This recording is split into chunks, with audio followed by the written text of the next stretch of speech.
మా అక్క ఒక కథ చెప్పింది, మస్తు అనిపించింది.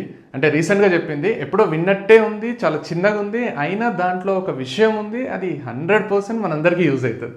సో, ఈ కథలో ఏమైతదంటే ఒక అమ్మ ఉంటది, ఒక కొడుకు ఉంటాడు. కొడుకు 5 ఇయర్స్ ఉంటాడు. వాళ్ళ అమ్మని సతాయిస్తుంటాడు. అంటే పిచ్చి పిచ్చిగా చేస్తుంటాడు. ఆమె విసిగిపోయి ఉంటది. అంటే ఇరిటేట్ అయిపోతది. ఏం చేయాలో అర్థం కాదు. చూస్తే టేబుల్ మీద, టీపాయ్ మీద ఒక పేపర్ కనిపిస్తది. ఆ పేపర్ మీద వరల్డ్ మ్యాప్ ఉంటది. ఆ పేపర్ తీసుకొని ఇష్టం వచ్చినట్టు చింపేసి వాళ్ళ కొడుకుకి ఇస్తుంది. వాడు 5 ఇయర్స్ ఉంటాడు. కొడుకుకి ఇచ్చి ఆ వరల్డ్ మ్యాప్ ఏదైతుందో దాన్ని కరెక్ట్గా అతుకు పెట్టి తీసుకురారా, నీకు మొబైల్ ఇస్తే ఎంతసేపైనా గేమ్స్ ఆడుకోవచ్చు, మస్తు ఎంజాయ్ చేయవచ్చు, నువ్వు నీకు అడిగింది చేసి పెడతా అని మాటిస్తుంది. ఎట్లయినా వాడు అది చేయడానికి ఒక 2-3 గంటలు పడుతుంది. అసలు చేయలేడు అనుకొని ఆ మాట ఇచ్చేస్తుంది అనమాట. వాడు 5 ఇయర్స్ ఉంటాడు. వరల్డ్ మ్యాప్ అతికేయడం అంటే ఆల్మోస్ట్ ఇంపాసిబుల్. సో వాడు ఏం చేస్తాడంటే, ఆమె టీవీ చూస్తుంటుంది, ఆమె పనిలో ఆమె ఉంటుంది. ఆమె ఇక మైండ్లో ఫిక్స్ అయిపోతుంది ఇది వీడి వల్ల కాదని. ఒకవేళ వల్ల అయినా కూడా చాలాసేపు పడుతుంది. వాడు 5 మినిట్స్లో అది అతుకుపెట్టి అది నీట్గా అరేంజ్ చేసి వాళ్ళ అమ్మకు చూపిస్తాడు. చూడమ్మా అయిపోయింది అంటానే ఆమెకు ఫ్యూజులు ఎగిరిపోతాయి, షాక్ అయిపోతుంది. ఏంది అయిపోయిందని పోయి చూస్తుంది. చూస్తేనే మస్తు సర్ప్రైజ్ అయిపోతుంది. అంటే వాడు అతుకుపెట్టిన బొమ్మ విరాట్ కోహ్లీ బొమ్మ అనమాట. విరాట్ కోహ్లీని అతుకుపెట్టి లేదా విరాట్ కోహ్లీని కరెక్ట్గా అరేంజ్ చేసి చూపిస్తాడు. ఇక చూడమ్మా అయిపోయింది అని. వాళ్ళ అమ్మకు తిక్కలేసి మనకి చెప్తుంది, నేను చింపిన పేపర్ ఇది కాదురా, నేను చింపిన పేపర్ వరల్డ్ మ్యాప్ ఉంది. నువ్వేమో విరాట్ కోహ్లీని అతుకుపెట్టి తీసుకొచ్చినావు, అయిపోయింది అంటున్నావు, ఇట్లా చీటింగ్ కూడా చేస్తున్నావు, మస్తు చిల్లరడి ఉన్నావు నువ్వు, మస్తు దొంగ ఉన్నావు నువ్వు, అది ఇదని తిడుతుంటే లేదమ్మా ఇదే అని వాదిస్తాడు వాడు.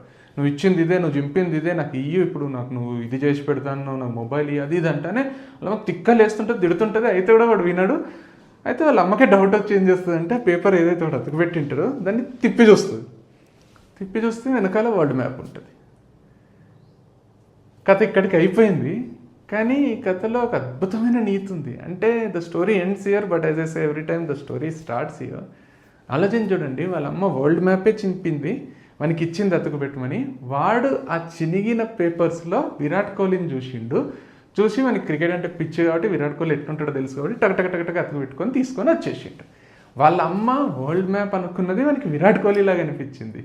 వాడు ఇక్కడ అబద్ధం చెప్పలేదు, వాళ్ళ అమ్మ అనుకున్నది కూడా తప్పేం కాదు, మనకి ఎట్లైనా టైం పడుతుంది అనుకుంది. కాకపోతే వాళ్ళ అమ్మ అదర్ సైడ్ ఆఫ్ ఇట్ చూడలేదు, వాడు కూడా అదర్ సైడ్ ఆఫ్ ఇట్ చూడలేదు. ఒక సైడ్ చూసిండు, మనకి నచ్చిన సైడ్ చూసిండు, వాడు చేసిండు. అంటే ఏ విషయానికైనా 2 సైడ్స్ ఉంటాయి, ఏ ప్రాబ్లంకైనా అట్లీస్ట్ 2 సొల్యూషన్స్ ఉంటాయి. ఎవ్రీ కాయిన్ హ్యాస్ 2 సైడ్స్ అన్నట్టు ఒక విషయం, ఒక సందర్భం వచ్చినప్పుడు పర్సెప్షన్స్ అంటాం, పాయింట్ ఆఫ్ వ్యూస్ అంటాం. అంటే 2 ఉంటాయి అన్నమాట. ఇప్పుడు ఒక ప్రాబ్లం వచ్చింది, సొల్యూషన్ అర్థమవుతలేదు, మనం ఒకటే సైడ్ ఆలోచిస్తుంటాం కాబట్టి మనకు సొల్యూషన్ వస్తుండదు.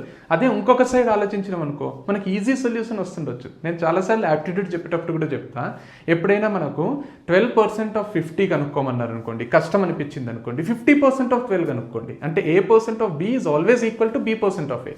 12% ఆఫ్ 50 నాకు మస్తు కష్టం అనిపిస్తుంది, కానీ 50% ఆఫ్ 12 అంటే దాంట్లో సగం కదా, అంటే 6 వచ్చేసింది. అట్లనే ఒక ప్రాబ్లం మనకు వచ్చినప్పుడు ఒకటే యాంగిల్ ఆలోచించకుండా ఇంకొక యాంగిల్ ఆలోచిస్తే దానికి సొల్యూషన్ వచ్చేస్తుంది. అరే ఇంత ఈజీనా ఈ సొల్యూషన్ అనిపిస్తుంది. అట్లనే ఇంకా ఇంపార్టెంట్ విషయం ఏంటంటే, ఏదైనా సిచ్యువేషన్ తీసుకోండి, దానికి 2 పర్సెప్షన్స్ ఉంటాయి. వాళ్ళ పర్సెప్షన్ వేరుంటుంది, మీది వేరుంటుంది. అది వాళ్ళకు ఒకలాగా అనిపిస్తుంటుంది, మీకు ఒకలాగా అనిపిస్తుంటుంది. ఇప్పుడు ఫర్ ఎగ్జాంపుల్ చెప్తున్నా, మీ పిల్లలే ఉన్నారనుకోండి, ఎవరితోనో ఫ్రెండ్షిప్ చేసిండ్రు. మీరు వాళ్ళు ఎవరితోనైతే ఫ్రెండ్షిప్ చేసిండ్రో వాడిని ఒక యాంగిల్లో చూస్తుంటారు, మీకు నచ్చకపోవచ్చు, చాలా చిల్లరోడు అనిపించవచ్చు. వాడు చూసే యాంగిల్ వేరు ఉంటుంది, ఎందుకంటే వాడు వీళ్ళతో బిహేవ్ చేసే విధానం వేరు ఉంటుంది కాబట్టి వీళ్ళకు వాడు నచ్చిండేమో. మీకు నచ్చలేడు అన్నప్పుడు వాళ్ళకి ఎందుకు నచ్చిండో అని ఆలోచించండి. అట్లనే ఒక విషయం, మీ పిల్లలు కానీ, మీ పార్ట్నర్ కానీ, మీ హస్బెండ్ కానీ, వైఫ్ కానీ, మీ లవర్ కానీ, లేకపోతే మీ పేరెంట్స్ కానీ, ఏదైనా కానీ ఒక విషయంని వాళ్ళు అంత అసహించుకుంటున్నారు అంటే ఎందుకు అంత అసహించుకుంటున్నారో ఆలోచించండి. అట్లా ఆలోచించినప్పుడు ఏమవుతుందంటే కొట్లాటలు తగ్గుతాయి. అవతల వాళ్ళ పాయింట్ ఆఫ్ వ్యూ కూడా మనం అర్థం చేసుకోవడం స్టార్ట్ చేస్తాం. ఓహో వీళ్ళు ఆలోచించే విధానం ఇదా అనిపిస్తుంది. అట్లాంటప్పుడు చాలా పీస్ఫుల్ ఉంటుంది లైఫ్. లేదు మొండిగా నేను అనుకున్నదే కరెక్ట్, నేను చెప్పిందే జరగాలి, నేను కరెక్టే ఆలోచిస్తాను, నాకున్న ఎక్స్పీరియన్స్ ఎంత, నువ్వు అట్లెందుకు ఆలోచిస్తున్నావు, నీకు అసలు తెలివి లేదు, ఇట్లాంటిది కాకుండా ఎందుకు ఇప్పుడు కొందరికి చదువు ఎక్కది, ఎందుకు ఎక్కుతలేదు ఆలోచించండి, వాళ్ళకి ఏది ఇష్టం ఉందో ఆలోచించండి. వాళ్ళు ఇంకొక సైడ్ చూస్తున్నారు, దాంట్లో ఇంకొక విషయాన్ని వాళ్ళు అర్థం చేసుకుంటున్నారు, లేదా ఒక విషయాన్ని ఇంకొకలాగా అర్థం చేసుకుంటున్నారేమో. నీకు చదువు రాదు, నువ్వు మొద్దువి, నువ్వు వేస్ట్ కానివి అంటే ఆ వేస్ట్ గాడే రేపు కోట్లు సంపాదిస్తాడేమో. సో ఆలోచించి చూడండి వాళ్ళ వర్షన్ ఆఫ్ లైఫ్ ఏందో, వాళ్ళు ఏ విధంగా ఆలోచిస్తున్నారు. మీకు తెలిసిందే లోకం కాదు, మీకు తెలిసిందే కరెక్ట్ కాదు, మీరు అనుకున్నదే నిజం కాదు. There is always an others side. So ఈ కథలో నాకు ఏమర్థమైపోయిందంటే, ఎట్లయితే ఆ పేపర్లో ఒక సైడ్ వరల్డ్ మ్యాప్ ఉంది, ఒక సైడ్ విరాట్ కోహ్లీ ఉన్నాడో, అట్లా ప్రతి విషయంలో ఒక సైడ్ ఒకలాగా అనిపిస్తే ఇంకో సైడ్ ఇంకోలాగా అనిపిస్తుంది. ఆ ఇంకోలాగా కూడా మనం ఆలోచించడం స్టార్ట్ చేస్తే గొడవలు తగ్గుతాయి, కొట్టాటలు తగ్గుతాయి, పీస్ఫుల్గా ఉంటాం. నీది కరెక్టా నాది కరెక్టా అనే వాదనలు తగ్గుతాయి. నీ వర్షన్లో నువ్వు కరెక్ట్, నీ పర్స్పెక్టివ్లో నువ్వు కరెక్ట్, నా పర్స్పెక్టివ్లో నేను కరెక్ట్, కాబట్టి దీంట్లో బెస్ట్ ఏదో అది చేస్తాం. ఈసారి నేను నీ మాట విన్నా కదా, నెక్స్ట్ టైం నువ్వు నా మాట విను. ఇట్లా బ్యాలెన్స్ చేసుకుంటే కొంచెం బెటర్ ఉంటుంది. కానీ లైఫ్ ఎప్పుడు ఒకటే యాంగిల్లో చూస్తే లైఫ్ చాలా దారుణం అయిపోతుంది, చాలా పిచ్చి పిచ్చి అయిపోతుంది. ఎన్ని డబ్బులున్నా ఏమున్నా పీస్ ఉండదు, ఒక సంతోషం ఉండదు, ఒక సుకూన్ అంటారు కదా, అది ఉండకుండా మెంటల్ అయిపోతుంది. సో ఈ కథ విన్నప్పుడు ఇది అర్థమైంది, మస్తు అనిపించింది. Thank you so much. And Krishna Chaitanya Reddy. Bye.